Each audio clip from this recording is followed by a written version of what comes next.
sukadham maranam karunam milanam maduram smaranam karunam kalavashadiha sakalam karunam samayadipate akhilam karunam. Namaskaram. Namaskaram to everyone. My hearty thanks to you and your team for giving this one of the most honored opportunity to be with you and to listen to you. Since I have been a seeker since my childhood, and that is what made me a writer, a story writer, and that's what made me a screenwriter, and that's what it made me a filmmaker, where I observe people, the traditions, the values, and changing people. I experience them because since my childhood, I've been living with them. And whenever I met people, I felt them, I observed them, and I could see the changing people from every decade to decade. In 1940s, the values of our society and the values today have been so much different. I remember if I talk about cinema, film, because I'm a film director, so pardon my expression through cinema only. In 1940, there was a film called Padosi, where they showed the story of two neighbors, and one neighbor found the other neighbor in trouble. His wife was sick, wanted some medicine, doctor. This first neighbor went to a dentist and asked him to pluck his golden teeth. He sold to the jeweler, brought the money and gave it to the neighbors for the treatment of his wife. Then in the 50s, the films came when the friends versus friends would sacrifice for the life. They would see each other, film like Sangam. Then 60s came when the family relations were explored in human drama, the Indian families. And the 70s came when the violence erupted, when the rich man looked like a thief, a dishonest man, and the poor man cried, and Amitabh Bachchan was born. And in the 80s, somehow Mr. Rajesh Khanna with his romance pacified us. And so the cinema went on changing the values. Our hero-heroines, from Radha, Ganga to Gayatri, they became Katrina, Karina, and so many names now. So cinema is the reflection of society, Sadhguruji. So we pick up the stories from them, but there is always a question in my mind. I do connect gurus, mentors like you from time to time to send some social message, to talk something about my subjects. So here I say, Shri Sadhguruji, you are Guru, I am a student. You are a spiritual guide, I am a drama writer and a director.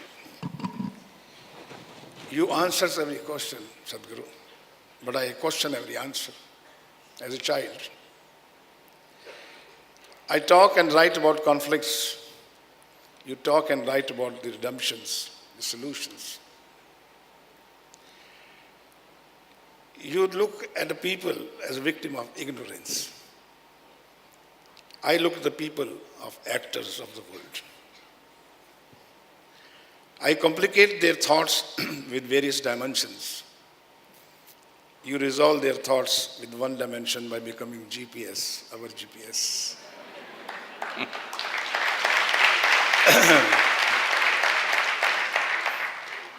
I do not know, Guruji, about the finite to infinite. I do not know the measurable to immeasurable. For me, beginning is birth, end is death, and rest is journey. जो मिला वो मिला, जो नहीं मिला उसका क्या गिला. I do not know no man's land, a distance from a subconscious to conscious, as said by someone of a writer. I am a student, as you were once also a student. So now you're a master, a mentor. I would like to know, sir, what is a good student and what is a good guru or mentor? How would you define a really good student, bad student, good guru, bad guru?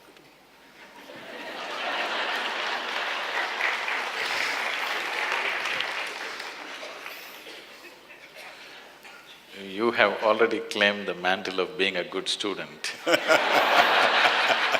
So I think I'm free to claim the mantle of being a good guru.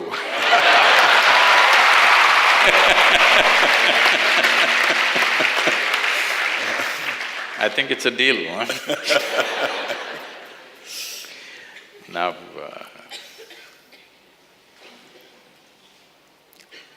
for a good student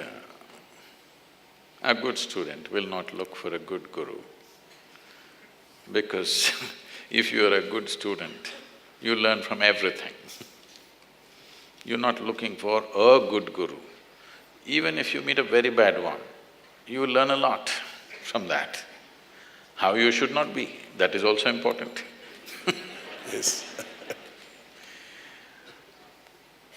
In a way, this is what happened to me. When my longing came, I looked.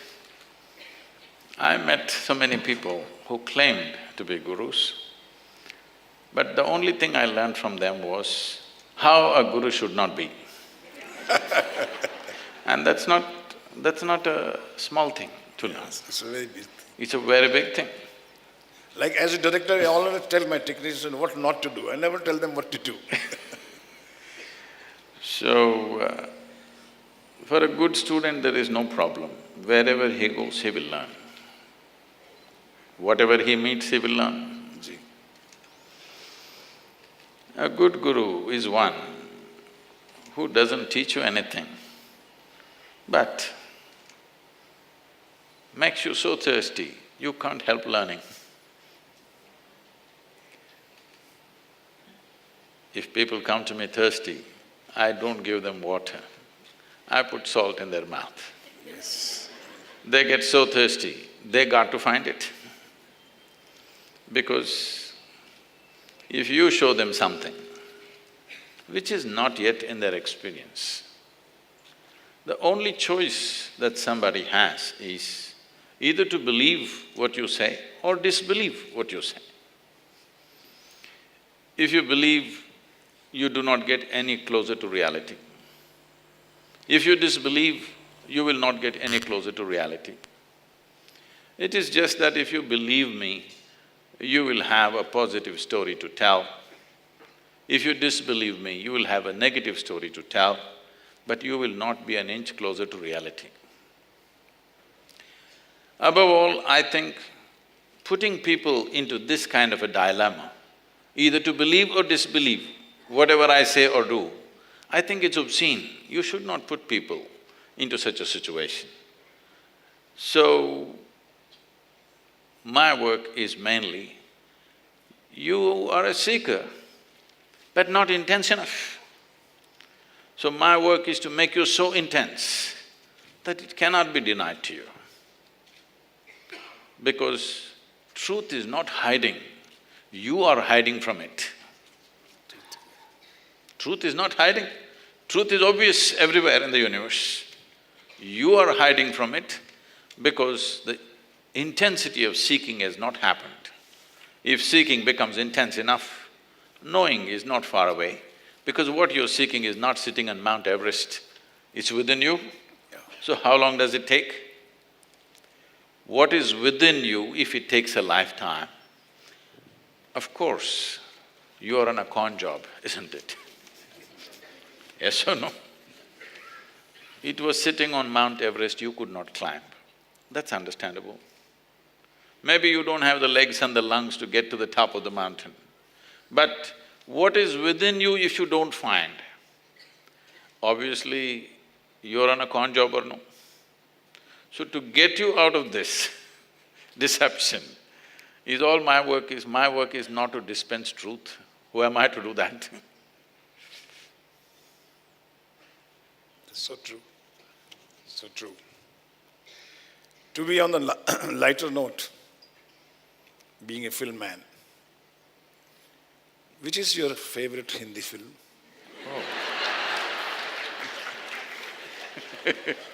They expect something from me like this.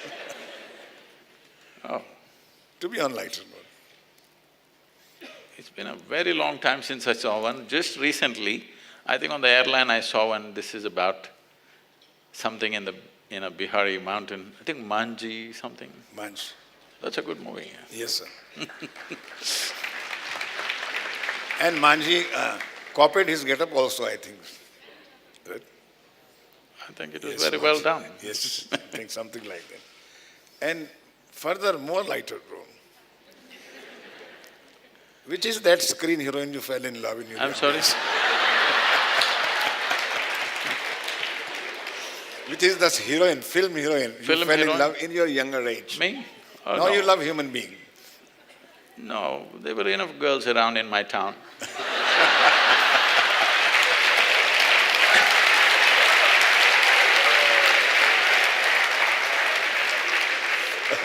I didn't have to look to Mumbai.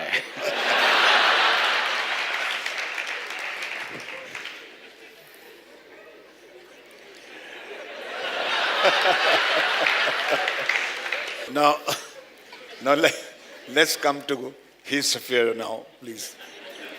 Is that Guruji has been talking very fondly about his Chamundi Hills. And I'm fortunate enough to have visited Chamundi Hills. And I shot one of my film called Krodhi on Chamundi Hills. Oh, really? Yes, sir. So I'm very fond of Mysore locations and all those. I made Pradesh and all that. So I remember I was making a film called Krodhi in 1978. And there was a scene I shot because I thought that was the right location for this scene. Can I explain you 1 minute what scene part of it? It was a Dharmender and Pran scene that one criminal has entered into the team of saints in disguise. The Guruji of this team accept him There are as a lot of saints who don't need any help from outside. So there was a scene when the criminal asked Guru, don't teach me about this God and destiny and all this. I know it all. He said that. I wrote the dialogues. He says, there must be a very smart and very shrewd guy 1,000 years back who created these two worlds called God and the other world called fate.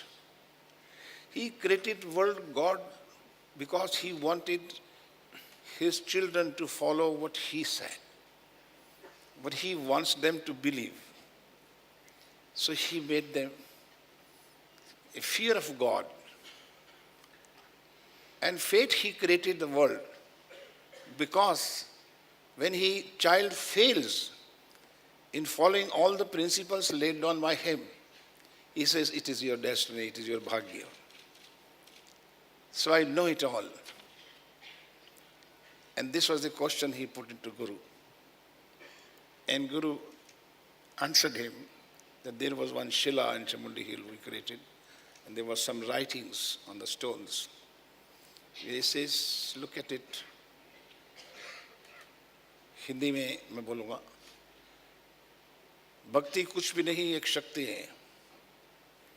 भगवान कुछ भी नहीं, एक इंसान है जो महान है। प्रेम कुछ भी नहीं, एक आनंद है जो तुझे और मुझे एक दूसरे में प्राप्त करना है।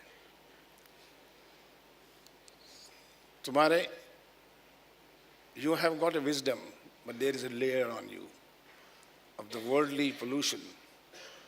So you are an intellect, you are a man of intellect, but you do not realize the importance of it. So this is why I remember Chamundi Hills, because I wrote this scene there while sitting on the stone. Oh, hope not the Yes, same rock as yes. me. So I thought that is how you become Sadhguru, because you belong to Chamundi Hills. Thank you, sir.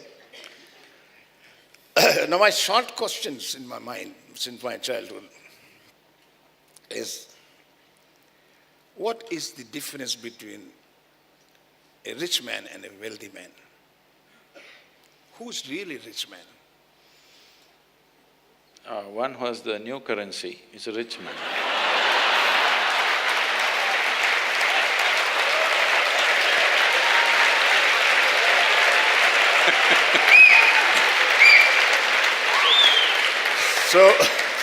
So you mean to say the man with the old currency has gone poor? Poorer?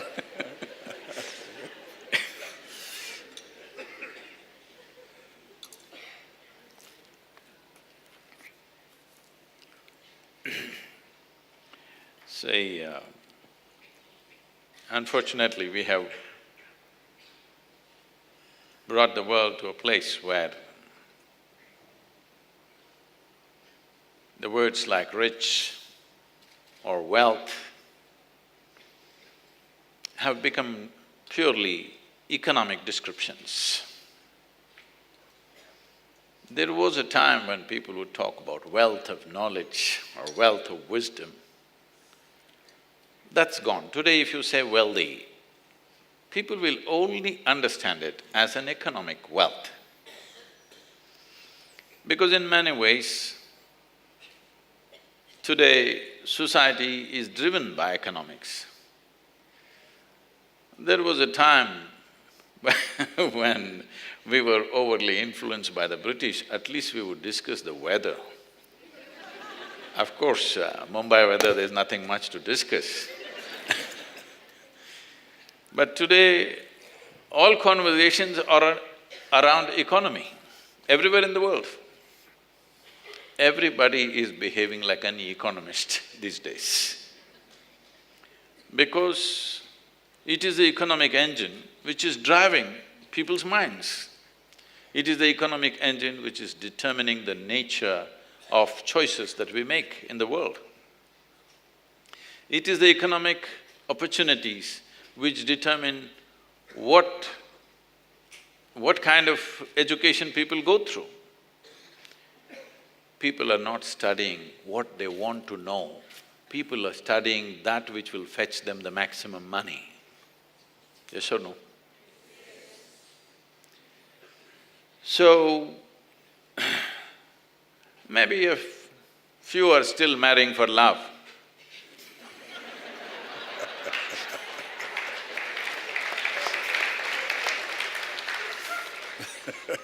Everything has become economic. In United States, a whole lot of people, before marriage, they're signing a contract. In case we divorce, what's the deal? How can two people become one when this calculation is on? But even the idea of becoming one has been given up. It's always two. The idea and the dream of two people becoming one has been completely given up, because when economic calculation comes, you become exclusive, you can't be inclusive. So economics are ruling us in every way. So when you say richness, when you say wealth, we are only talking about money. Not just richness and wealth. If you say, he is a big man in the town, it doesn't mean that he has a big brain. It doesn't mean that he has a big heart, it means he has a big pocket. Nothing else. This is a very poor way to exist. When we do this, the ladies must know this. When economics become the main crux of everything that we do, the feminine will vanish from the world, or feminine will be subjugated. If women have to succeed, they have to become like men. There is no other way. Masculine will be everything. That means world will become utilitarian. There'll be no aesthetic, there'll be no beauty, there'll be no gentleness. Everything will be a calculation, what is useful, what is not useful, what do I get, what do you get. There will be no home, there will be only a marketplace everywhere. In the marketplace, the rules of the marketplace are like this. If I give less and take more, that means I'm smart. Yes or no? If you go to the share market, you buy for less and sell it for more, that is smart. But life doesn't work like that. Life becomes beautiful only when you're willing to give it all and you don't care what you get.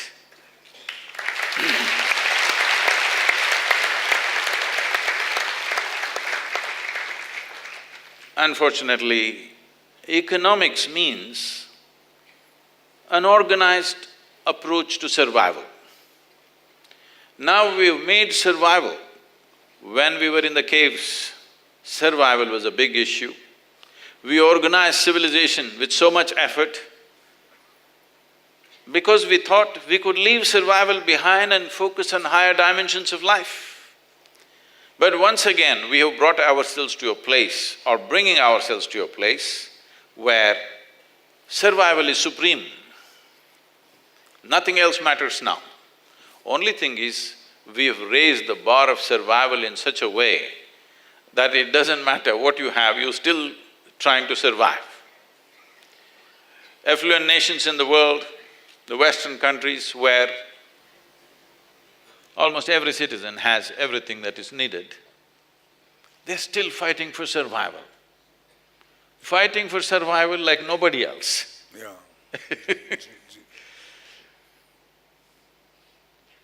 I keep asking the American people, you guys all the time talking about freedom. Where is freedom in your life? Because even if the most significant dimension appears in your life, you can't take a turn. I keep joking with them. You know, some time ago, 2000 years ago, Jesus came and said, "Come, follow me." A few people followed him. But today, if your Jesus comes back and says, "Come, follow me," where can you follow him? You have a 35-year mortgage on your house. You have still a student loan at the age of 45.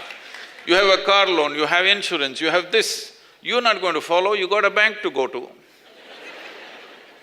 You are not going to follow anything, it doesn't matter, even if a divine entity arrives, you cannot change the direction of your life. This is not freedom. Freedom means you should be able to change and alter your life according to the opportunities that come, isn't it?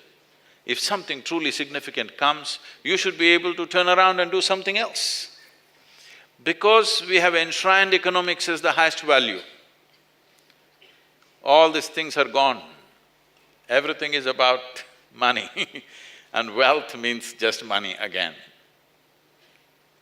Most of the wealth that we have today in the world is just made up in people's minds. In 2008, when recession was setting in the Western countries, I happened to be at Davos, the economic forum. That year, India was running a campaign in Switzerland. The campaign was India everywhere. All the American and European business leaders were all looking very depressed because recession was coming. That means they had a few $1 billion less than what they had. And they were all very depressed. So depressed means they were very touchy and angry with everything. Indian people were rubbing it in their face. I get down in Switzerland, huge hoardings, India everywhere, on the buses, India everywhere, inside the train, India everywhere. So it was irritating everybody.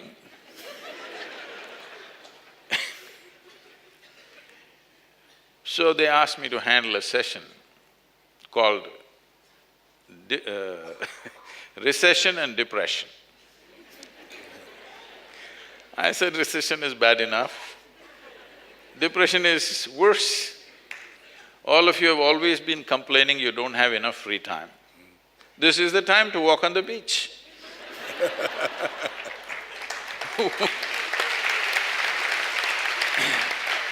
What are you complaining about? What is it that we are complaining about? So, there was a Chinese bureaucrat. See, the way we have structured the economic engine is such, it is like that Panchatantra story where a monkey is sitting on the wrong end of the branch and chopping the branch. If it succeeds, it will fall. That's how we are right now. So, I said, see, the way you have structured this is, if we succeed, we shall fail. That's how we are right now. Because if we fail, you will be depressed. If we succeed, the world will be damned. Yes, the way we're going. So I said, it's better you're depressed. Because if your ambitions are fulfilled, there'll be no planet left. That's where we're going. So this Chinese bureaucrat did a wonderful thing.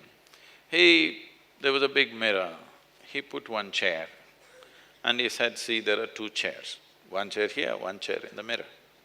They all said yes. Then he covered up the mirror and he said, see, now there's only one chair. They said yes. Then he said, always there was only one chair. You made it up with a mirror that there are two chairs. The wealth on the planet is not gone anywhere. It is just distributing itself a little bit. Every time it slips out of your hands and goes to somebody, you will get depressed. He was saying it's moving to China.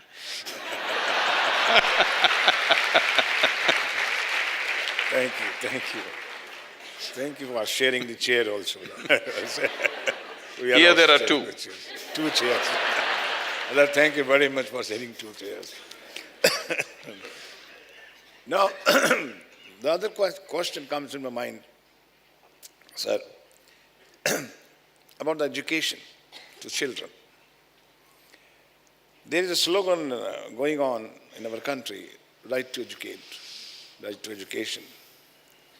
And I always feel that more than right to education, there has to be a right kind of education. Because educating CAT, CAT is a bad, it's not a right education.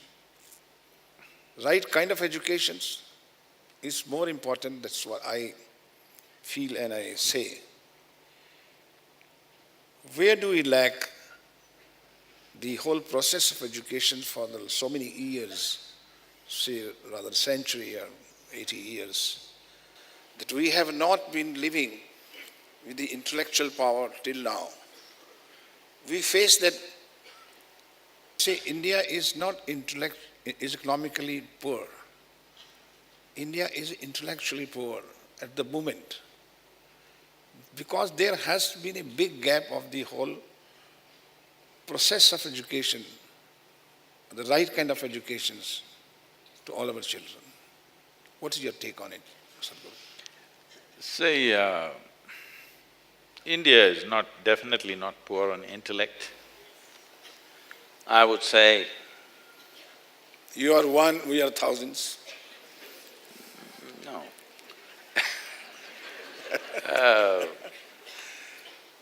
I speak to all kinds of people around the world, business leaders, academics, scientists, but still I would say…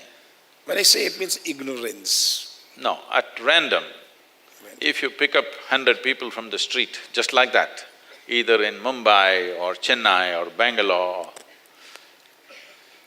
I would say they are way smarter than most people that you can pick up anywhere in the world. Only… Hey, you shouldn't clap for yourself like that.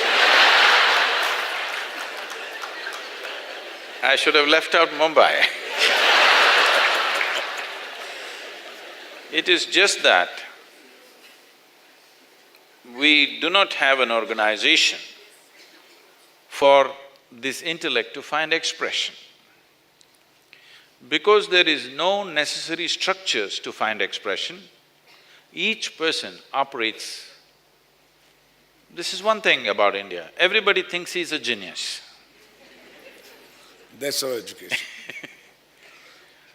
And you will see everybody is an expert on everything. It's like if you go to a local tea shop, he will tell you how Virat Kohli's strokes are not perfect, how he should do like this, like that. He will say how Narendra Modi does not know how to be a prime minister, what he should do. We face every time a panwala tells me how to make a story. He knows everything in the world, but it is just that he can't make good tea.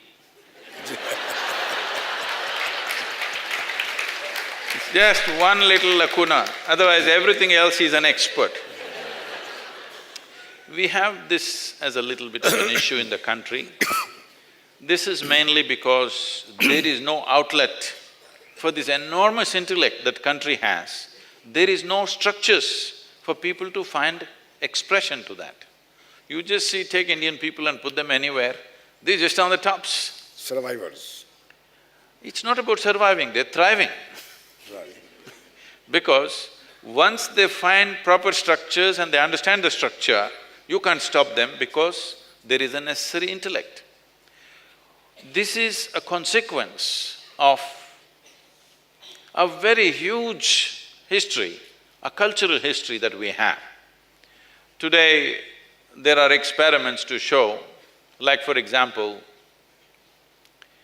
if you…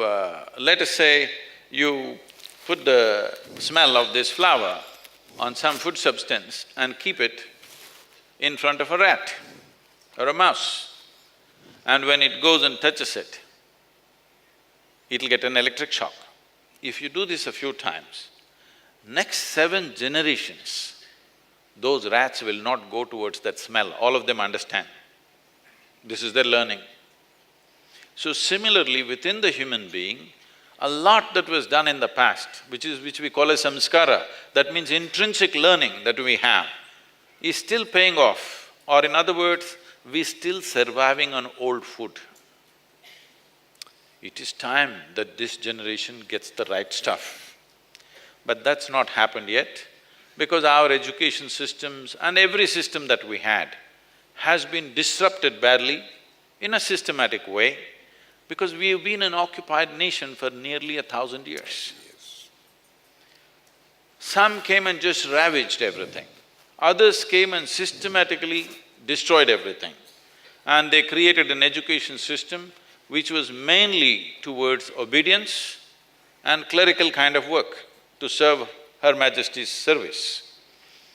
In 1947, when we got our independence, we should have seriously thought about what kind of education does India need?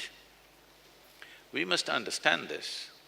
Without any infrastructure, literally without infrastructure, without any kind of education, our farmers are producing food for 1.25 billion people. Yes. This is knowledge. Why is this not knowledge, I'm asking? Why is this not knowledge? Why is this not competence? I was talking to a group of CEOs, I was just telling them, say, I'll give you 10 acres of very fertile land. You do one thing, I'll give you a couple of 2 different crops. You take out the harvest, let me see. All of your MBA, whatever. You take out a crop, let me see. It'll freak the hell out of you, I'm telling you. It's not easy. I've personally farmed, I know what it takes. It is… the more educated you are, the more difficult it becomes. Really, because जितना it अक्लमंद takes उतना a very close sense of involvement with what you're doing. And from ploughing the land to the seed to taking the crop out, it is not an easy process. But our farmers are just doing it like that, as if it's just part of their life, something that they just inherited. This is a nation with over 12,000 years of agricultural history, the only land like that on the planet. In southern India, they are farming the same land for over 12,000 years. There are certain records which show this. So there is knowledge like this on various levels, but we have tried to push everything aside and reinvent the wheel. Once again we want to learn ABC and do it like this. So there is a disruption in the intrinsic learning that we have and the school learning that is coming to us. I'm saying, just read a book, however educated you may be, read a book and make one good sambar, let me see. It won't come. Yeah. That's exactly question is, yeah. Because we are thinking only what is written in the book, A plus B equals C is only knowledge. Why is not making a wonderful sambar knowledge? Why is not growing a crop knowledge? Why is not making a pot knowledge? Yes. We have very constipated sense of what is knowledge. Because The school system. this is come from elsewhere. Some Indian student in Oxford, I was just not even a month, 3 weeks ago I was speaking at the Oxford Union, in Oxford University. One of the Indian students has filed a court petition that he should be compensated for the boring classes that they're teaching in Oxford University. I was very happy. That's why I never went. Yes, yes.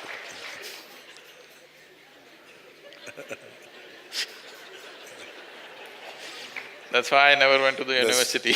Yes. That amazes me. That is why the school system, the textbook, the 6 answers to the exam, 6 questions in the exam, after studying whole year, it really amazes me. That is why I always feel, why not the internal enlightenment to the children? See, the problem is, why we are talking about right to education is, we have, for example, I don't know the exact number all over the country, in Tamil Nadu itself, we have 9.6 million children in the government schools alone, okay, 9.6 million children. When you have such vast numbers, then you have to do something. What you do for the mass is never the best, but what to do, you have to include everybody. So, some rudimentary sense of education is happening because at least they must learn to… If you don't know this, 70s and 80s, the objective was everybody should know how to write their name. The campaign was, literacy means you must know how to write your name. This is all. That is, they were trying to move them from thumb imprint to something written. It did not change life in any way, but it was a forward movement in a sense. But we must know this, when the British came around 270 to 300 years ago, there was not a single illiterate person in this country. Yes. They were amazed because there were no schoolrooms anywhere. That's true. There was no school infrastructure, but there was no illiterate, everybody could read and write. Vidwan, everybody was Vidwan. So they wondered, how does this happen? Then they realized the system is so organic that it is simply happening from within. So the first thing they decided was, we must destroy this education system, because if you educate them like this, they will never become English. See, I'm the only Indian left in this hall.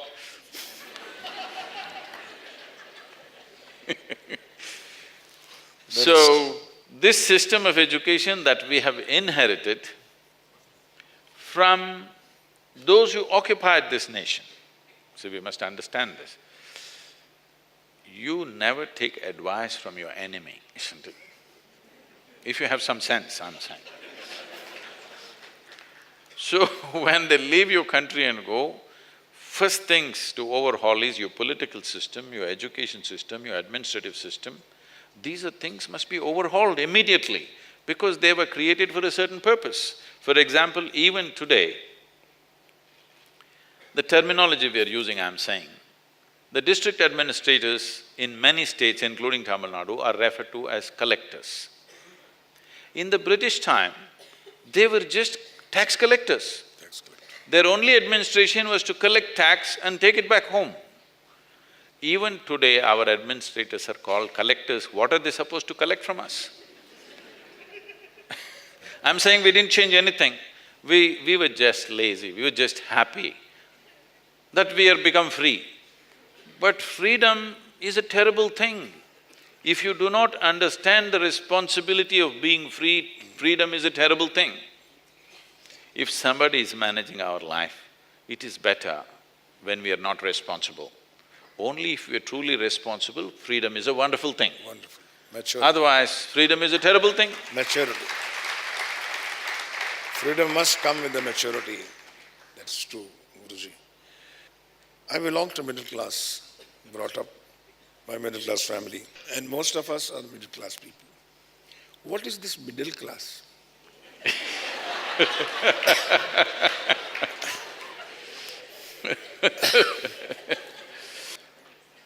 I'm doing well, I'm educated, I'm graduate. Still they call me, you're middle class. And most of us run the country. See, this is an aspirational thing. When large segments of the world, of the country were in extreme poverty, the aspiration was to become middle class. Middle class means you have college education, you may not be very rich, but you're college educated, you have a job and you have a regular job. Usually government employees were middle class at one time, slowly others joined up. Now middle class people are driving Mercedes-Benz, okay? Is it in the terms of the economic development or the knowledge or the enlightenment? What is it? In which term they are middle class? Oh, it was definitely an economic description. And there was a big goof up with this middle class. I think it was in 90s. A certain US firm came, which was… I forget the name of the firm. They came to do a market survey for Ford Motor Company. And they came here and they said some 100 million, 200 million, whatever number of middle-class families in India. So Ford can go to India, no problem, because it has the largest middle class. So Ford came and set up the plant at that time. And they couldn't sell 10 cars. Then they found out a middle class in India is earning 10,000 rupees a month and he can only cycle to his office, no question of he buying a car. It took them a while to understand, everybody have their own idea of middle class. They thought middle class means in America, middle class means somebody who's earning somewhere between $30,000 to $100,000 is middle class. Here at that time, India's middle class is, if they earn approximately 10,000–15,000 rupees per month, they were middle class, which is just $300. So, everybody has their own idea of middle class, but we can take this to another place. Now you are claiming you're middle class. Because it always… I wonder, middle class means na idhar ke na udhar ke, neither this side nor that side. Neither I have an identity, whether it's poor or rich, they are clear about themselves. When I'm a poor guy, he is clear that I'm a rich guy. Now the middle class is neither this way nor that way. In what terms? That was bothering me, but you answered… Aspiring to be rich but haven't made it.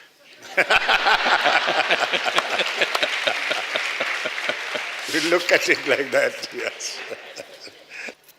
I'm taking all this golden opportunity to ask you, the question which bothers me at times is about the world called democracy. What is democracy? And what should be the relationship between the leaders and the people, the government and the people? And in growing democracy, who gets corrupt first? The leader or the people? That's my question. See, in Tamil, the word for democracy is Jananayakam. That means people are the leaders. By That the means people, for the- there is no leader and there are no people. People are the leaders. That's what democracy means. Unfortunately, people have forgotten Yes. that they are the leaders. I hear, even today morning or yesterday evening I was being interviewed, today morning I was being interviewed by a journalist in Lucknow. So, he said, these politicians. I said, there are no politicians, they didn't fall from the sky. They're just you and me, somebody who is willing to do the dirty job for you. Yes. What you think is dirty and you don't want you, yourself or your children to get into, somebody got into it for you. Yes? And once you get there, the entire game is such that it just dirties your hands, you can't help it. It's become like that, the system. So in democracy, there is no leader and people, it's people and people. But obviously there are leaders, there are people today. That is because we have allowed it. Otherwise, every 5 years, you could stand up and become a leader, that's how it should be. We have not kept it more mobile enough because we have this tendency of giving responsibility to somebody and forget about it for 5 years. Only when something goes wrong, we will scream. Otherwise, we don't care a damn. No. When it is essentially… If you are making a movie or somebody is running a business, not after something goes wrong you'll attend to it as a director. You are on it every moment Yes. to see it goes right. Yes, sir. So I'm saying, once you live in a democracy, you must be an active participant. It is not a spectator sport to sit back and forget about it and then cry when something goes wrong. I'm telling you, even your home will not run right if you don't pay enough attention, forget about the nation. Yes or no? Even your home, your own family will become corrupt if you're not paying attention to many things. Yes or no? You don't like it, but it's true, isn't it? If you don't pay constant attention, even your home will go bad and corrupt. So when this is a thing, such a large nation, if everybody doesn't pay attention to what needs to happen, it will go bad. Then we cry. We have this problem. When small things go wrong, we have somebody here. When big things go wrong, we have somebody there. This guy Is free.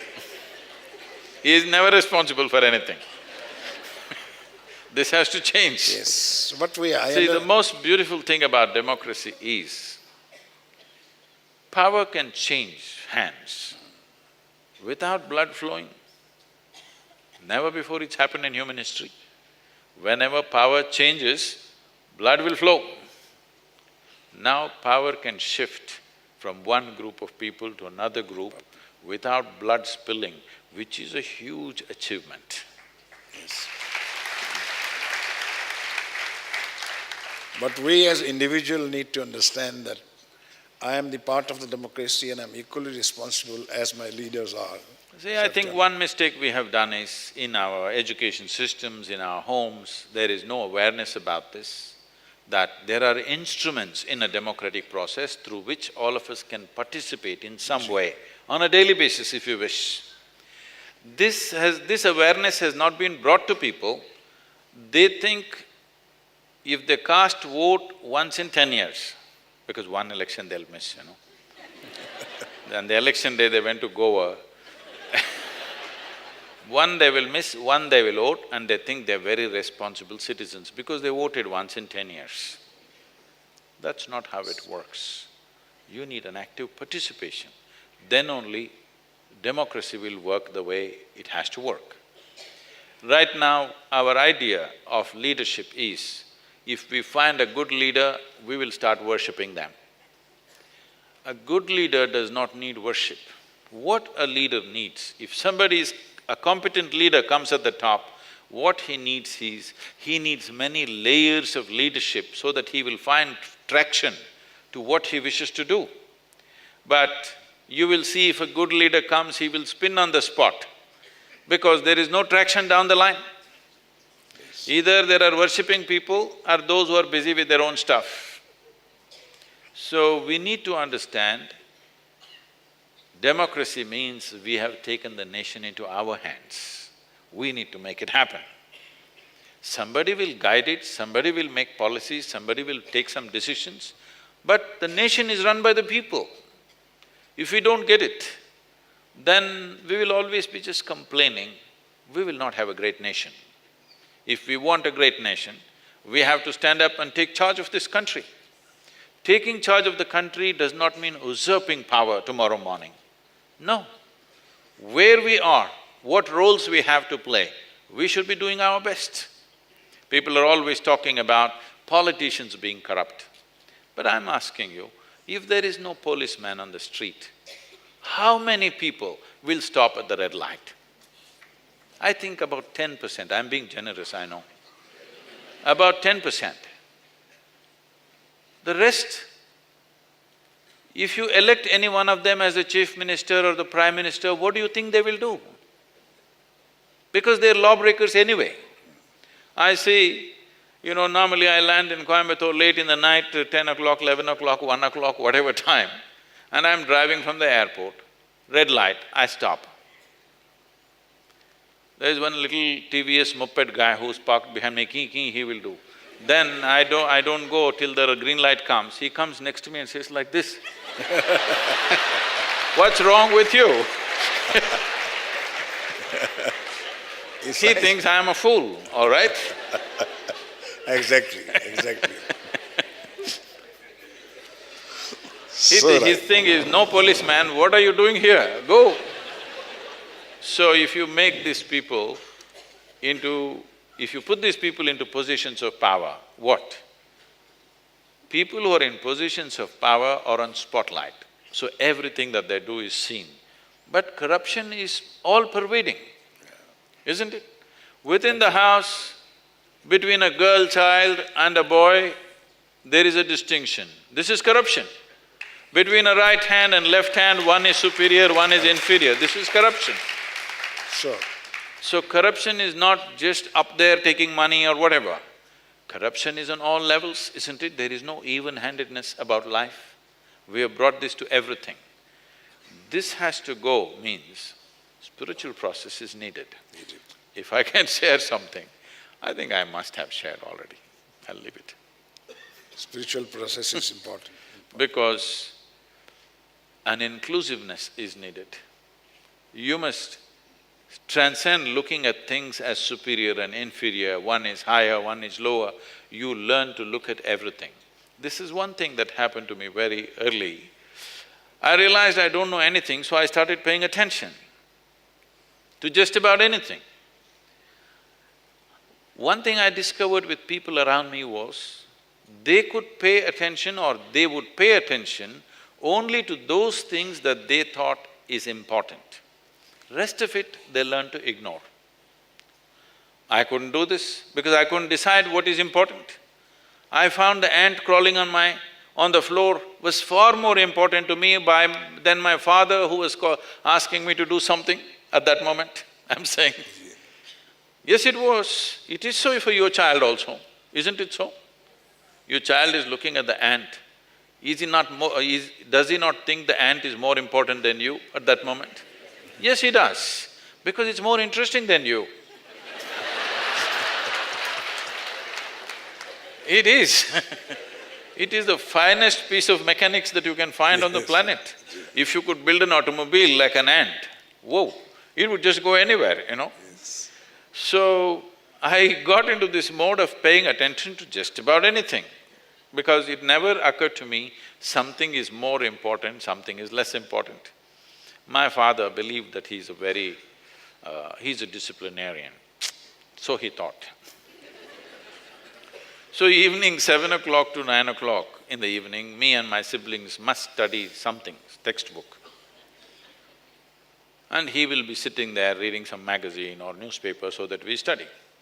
I have no issues about all that if I just open my book. I just open somewhere. I never had the habit, even today I don't have the habit, I always open somewhere. If I read one page, I know the author's mind through and through, so I don't read beyond that. So I open somewhere, and on the page I find a small speck of something, some flaw in the page. Ji. If I just look at it, it held my attention. Entire 2 hours I was like this, looking at the spot. I never read a single word, nor did I look up anywhere. I just got absorbed into this little spot. There was enough in that little spot to keep me engaged for 2 hours. Why I'm saying this is the biggest mistake we are making with life. We are setting this up in our children's minds.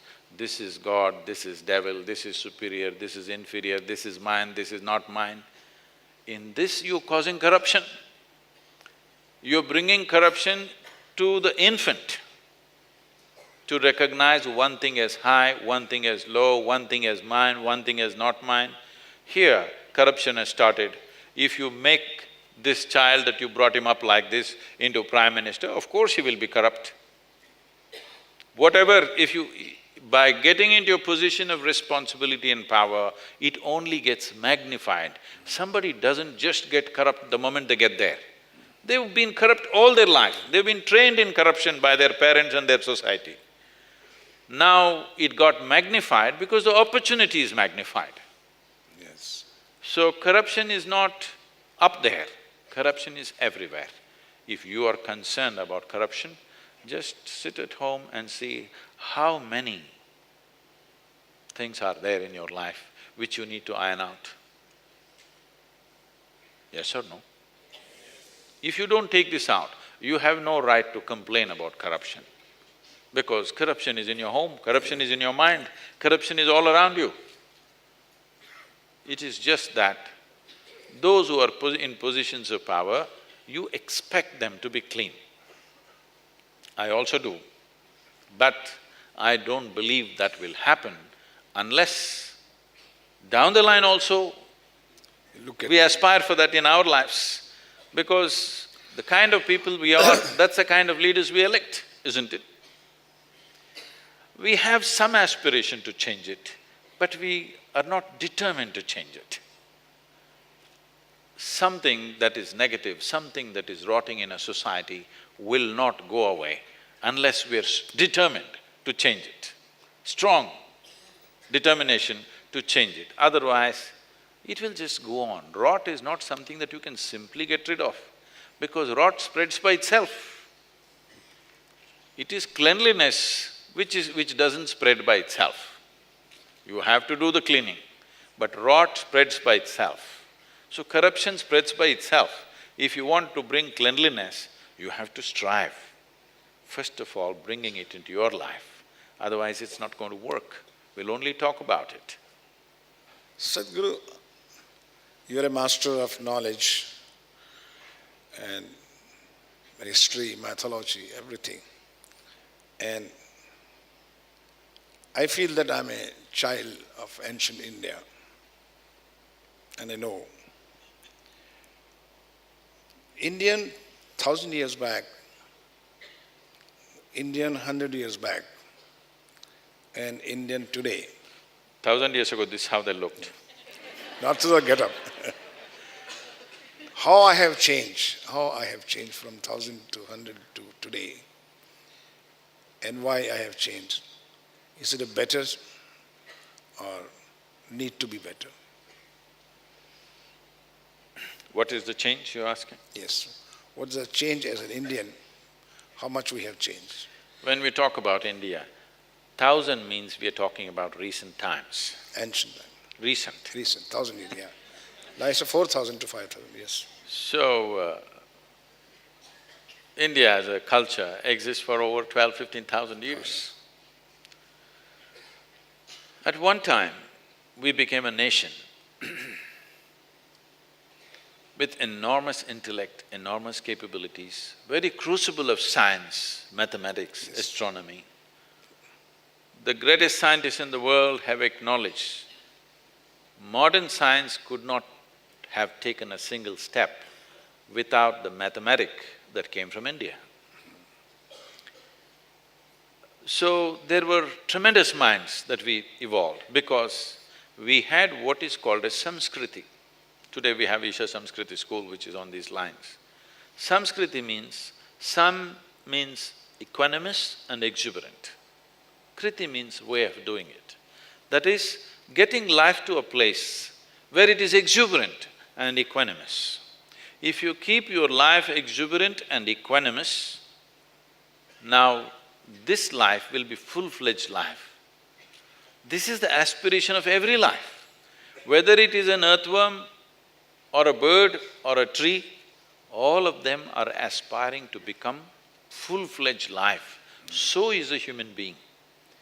Only thing is, we know what is a full-fledged earthworm, we know what is a full-fledged bird, we know what is a full-fledged tree, but we do not know what is a full-fledged human being.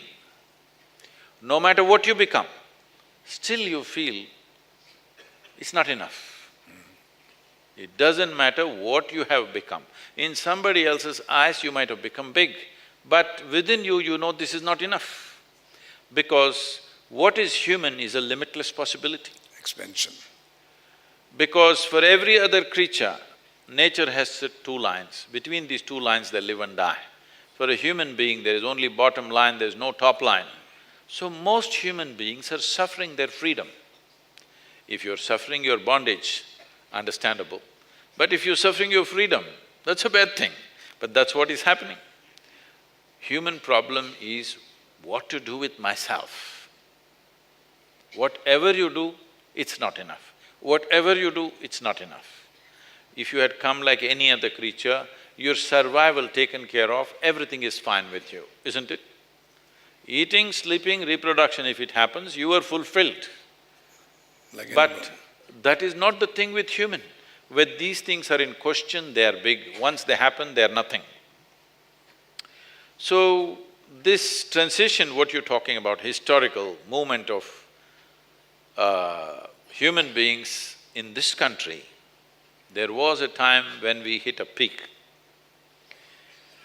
But we became so absorbed in finer aspects of life, that we did not have fighting men. Our biggest strength was, we were placed in a geographical crucible where we were well protected. We call this Hindustan, not after a religion, as people think it is today, or some people think it's after a language. No. A land which lies between Himalayas and the Indus Sagara or the Indian Ocean, this is Hindu. Why we worship these two geographical features is, we knew our well-being comes from these two features. The Himalayan ranges and the Indian Ocean protected us, so we could focus on the development of the human being. When every other society was constantly ravaged by external forces, we remained untouched for a long period of time. But when people came, they did not come as invaders. They just came in few hundreds, 100, 200 people. They were actually bandits. They wanted to rape, loot and run. But then they found people were so docile. People were deeply involved in spirituality, mathematics, music, astronomy. Somebody who's looking at the stars can't fight.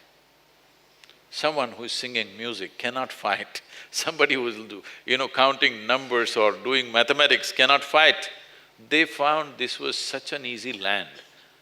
Bandits became emperors. They stayed there only. They stayed back. Why run?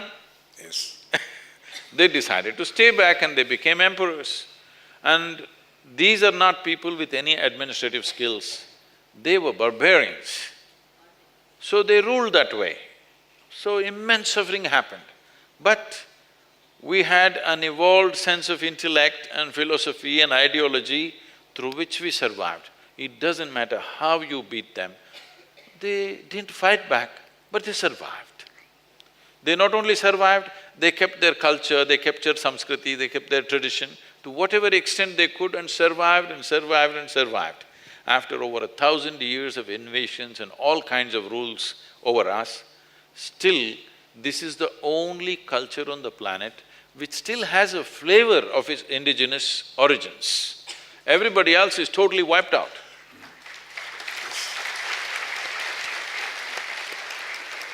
But Today. it has not been easy, it has not been the best of times. What was the greatest economic power on the planet just 300 years ago? We became one of the poorest nations in a matter of 250 to 300 years. I think at about 270 years, we became the poorest nation because everything was shipped out. But still we're coming back once again. We have an intellect, we need a determined leadership to wake us up a little bit, we're a little sleepy, you know. Because for generations, 10, 15 generations, our mothers have taught us, never confront a problem on the street. If you see a problem, come home. Yes, this is what our mothers have taught us, because this is the mentality of an occupied nation. Don't raise your head, put it down and come home. Because if you raise your head, you may lose it. But if we want to generate leaders in the nation, we need people who seek problems and confront problems on a daily basis. Yes. That's true. The moment you seek and confront a problem, half the nation resists. It doesn't matter what's the problem. See, everybody was talking about black money, all right? It was one of the conversations always going on. Yeah. When they don't have money, they would say somebody else has black money. The money that I have is white, what you have must be black. This has been the mindset. Today's talk. But when you try to take some action, just look at the voices all over. Is it the best action, is it the wrong action? That's not the point. We can debate it endlessly. But the thing is, it is some action in the direction. Yes.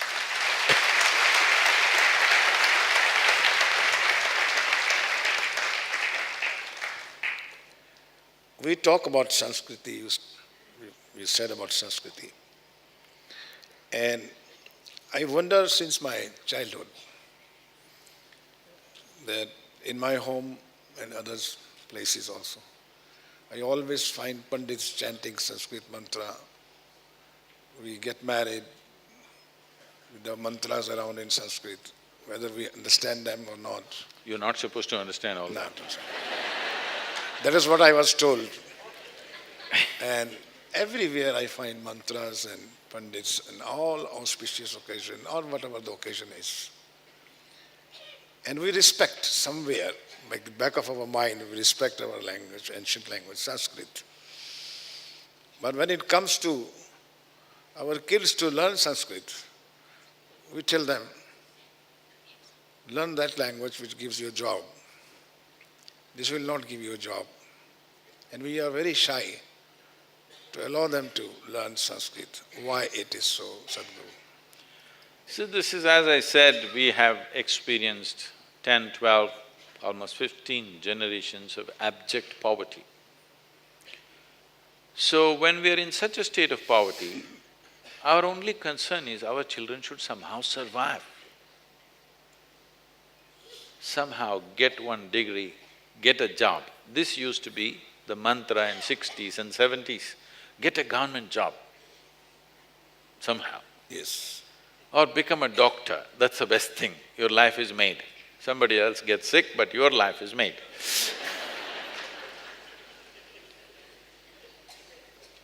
This is coming from a certain fear that your children may not survive. If they don't pass this examination, they may end up on the street. Because that's all the options there were. It was not a false fear. If your child did not get educated, unless he was super talented with something, most probably he will end up as a street bum. That was a fact. But slowly things have changed. Our economic situation has changed dramatically, whether we want to recognize it or not. In 70s, how you were living and how you are living today, there is a phenomenal difference in the material wealth.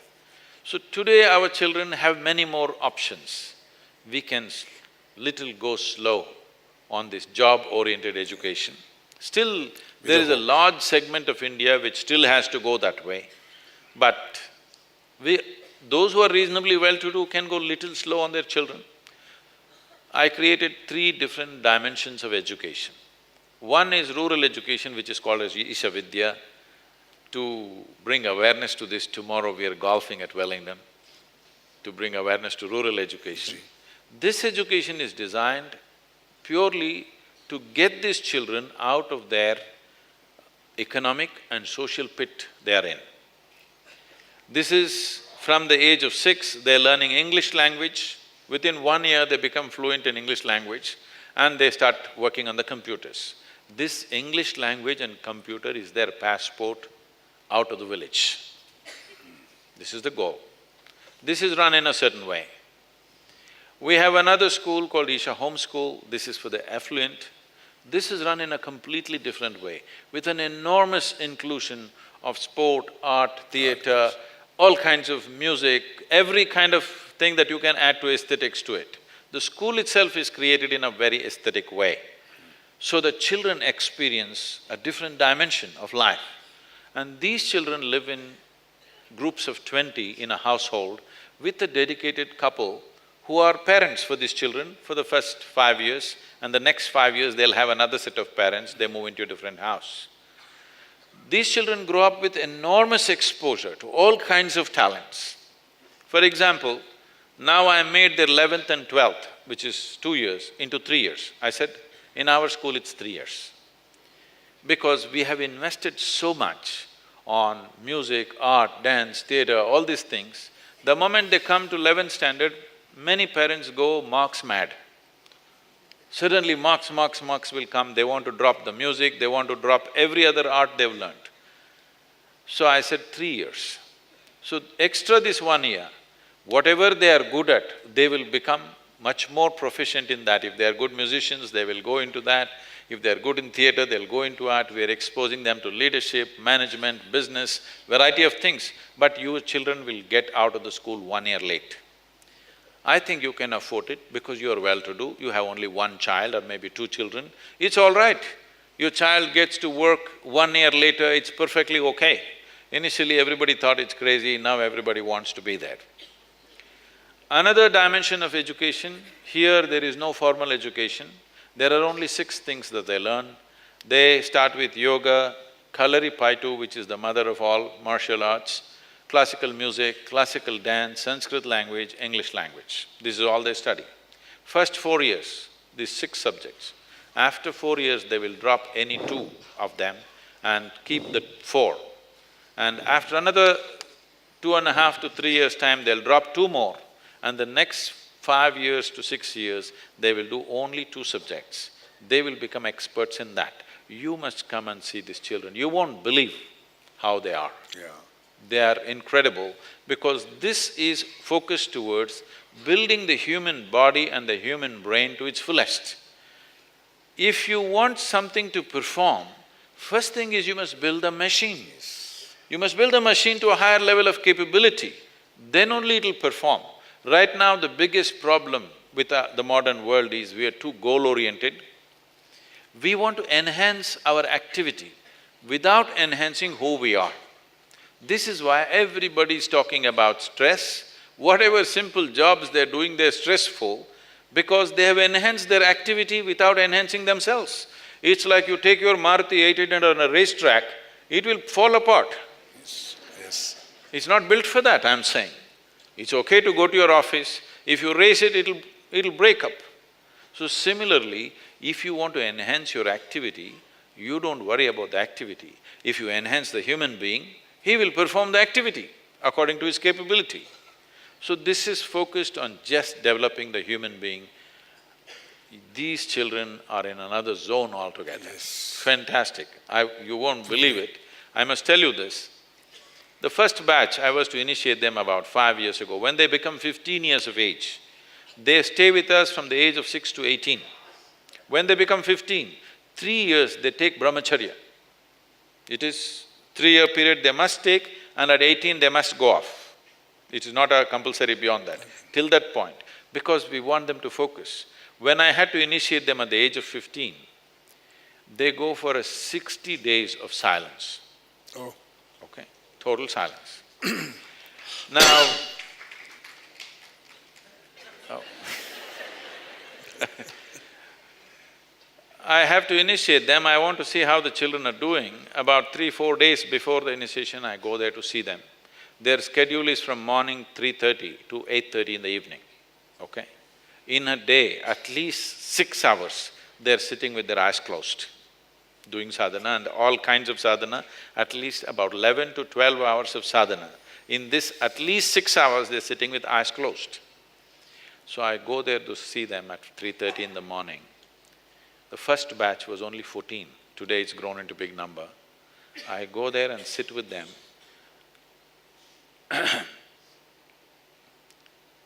Nearly half of them are girls and the rest are boys.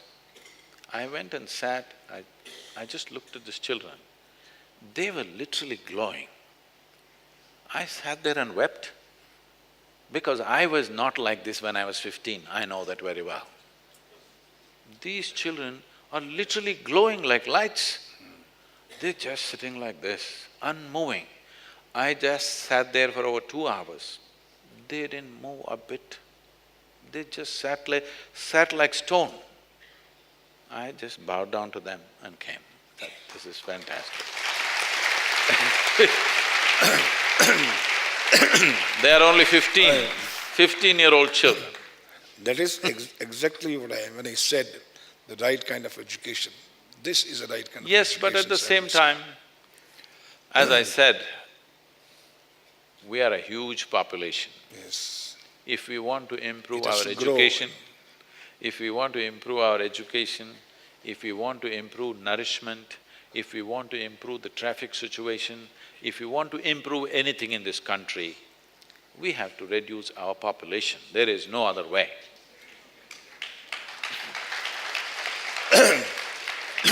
One very interesting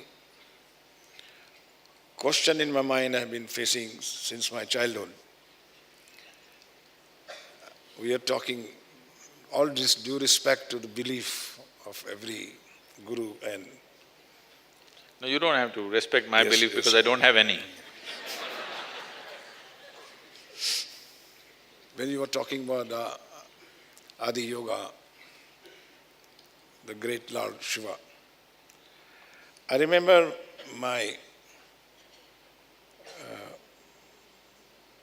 mother used to go to Lord Shiva's temple and I used to accompany her. And she would tell me that this Lord Shiva belongs to the 3 lokas: Dharti, Akash, Patal. So my father brought one globe showing the geography of the earth. And I asked my mother, is Lord Shiva, you were talking about the 3 worlds. I turned the globe. I said, does these Americans know Lord Shiva? So is Lord Shiva is territorial or the universal? That still question lies on me. Let's understand this in the right context. The word Shiva, Shiva means that which is not. That which is physical creation. That which is not that which is not physical. That which is not, where can it be? In India or America? Or on this planet? Or in another galaxy, where can it be? It's everywhere. So, there is a dimensionless existence. So we called it appropriately Shiva, that means that which is not. Today modern scientists are saying that nearly 99% of the cosmos is empty. But not that there is nothing. There is something, but it is not something. Because our idea of something is, we should be able to perceive through 5 senses. See, right now what you can see and what you cannot see is this. You can see my hand because it is stopping light. Anything that is not stopping light, you don't see, isn't it? Right now there is air here which you're breathing, which is most vital for your existence, but you don't see it. You don't see the air unless you live in Delhi.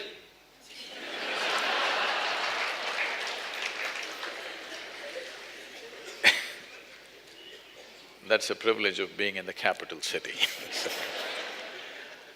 Now, if you look up in the sky, you see the stars. But stars are a small happening. The real thing is the vast emptiness. So this we refer to as Shiva, that which is not.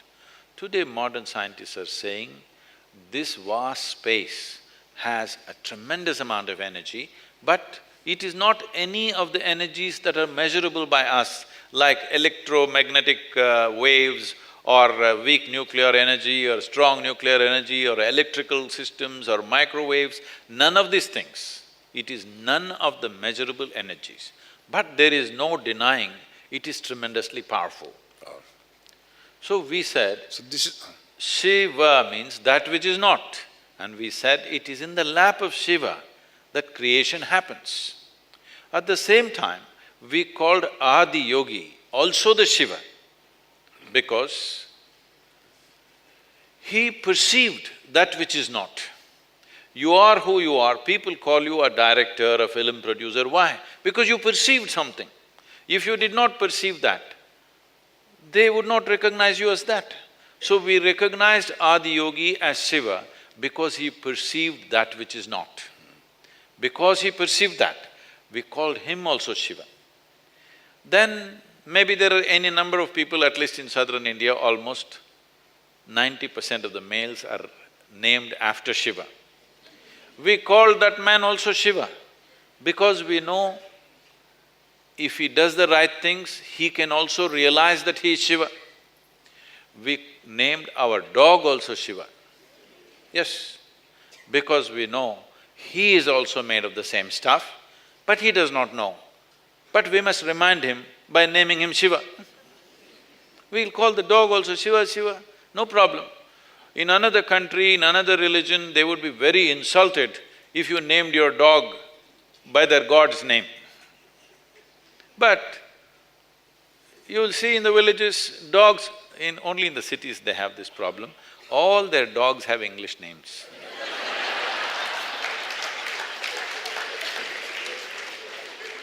This is because this pet dog business came from the English people. For us, dogs were there on the street and we never thought of taking dogs and fondling them like this. Only the English were doing it because they were away from home and they must have been feeling lonely. That's the reason. Now you see in India, every so-called middle-class family